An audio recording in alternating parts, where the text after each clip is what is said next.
بسم اللہ الرحمن الرحیم۔ السلام علیکم دوستو، آپ صلی اللہ علیہ وآلہ وسلم نے فرمایا کہ ایک ایسا گناہ بھی ہے جس سے 80 سال کی نیکیاں ضائع ہو جاتی ہیں اور اس کے لیے دوزخ میں ایک کنواں تیار کیا جاتا ہے۔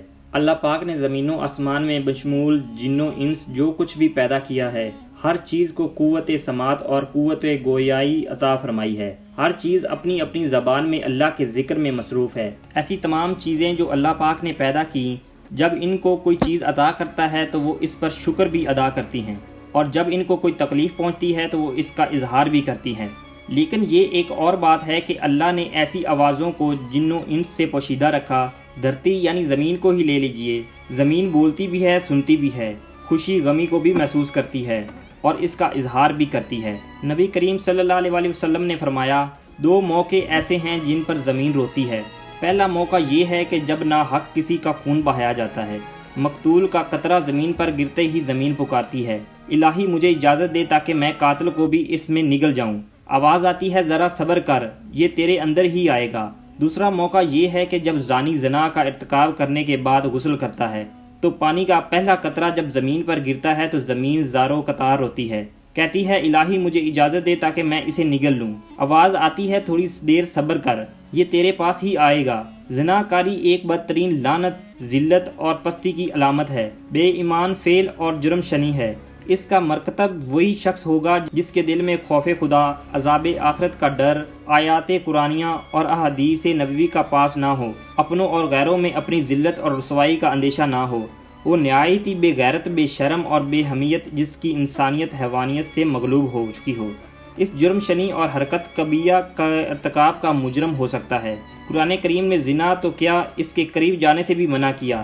بدکاری کے پاس نہ جاؤ، بے شک وہ بے حیائی ہے اور بہت ہی بری راہ ہے۔ یعنی زنا خود بھی کبیہ اور دوسرے مقاصد کے اعتبار سے بھی کبیہ تر ہے اور 1000 بار لائق مذمت ہے۔ افراد کے روحانی پاکیزگی اور اخلاقی طہارت کے بھی منافی ہے۔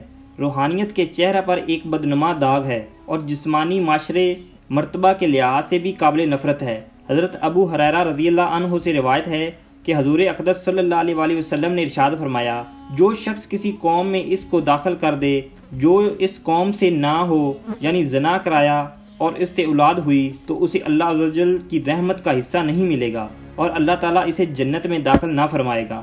حضرت عبداللہ بن عباس رضی اللہ عنہ سے روایت ہے کہ رسول اکرم صلی اللہ علیہ وآلہ وسلم نے ارشاد فرمایا، جس قوم میں زنا اور سود ظاہر ہو جائے تو انہوں نے اپنے لیے اللہ عز و جل کے عذاب کو حلال کر لیا۔ حضرت عمر بن عاص رضی اللہ عنہ سے روایت ہے کہ نبی اکرم صلی اللہ علیہ وآلہ وسلم نے ارشاد فرمایا، جس قوم میں زنا زار ہوگا وہ قحط میں گرفتار ہو جائے گی، اور جس قوم میں رشوت کا ظہور ہوگا وہ روم میں گرفتار ہوگی۔ حضرت بریدہ رضی اللہ عنہ سے روایت ہے کہ رسول اکرم صلی اللہ علیہ وآلہ وسلم نے فرمایا، 7 آسمان اور 7 زمینیں بوڑھے زانی پر لعنت کرتی ہیں۔ زانیوں کی شرمگاہ کی بدبو جہنم والوں کو ایذا دے گی۔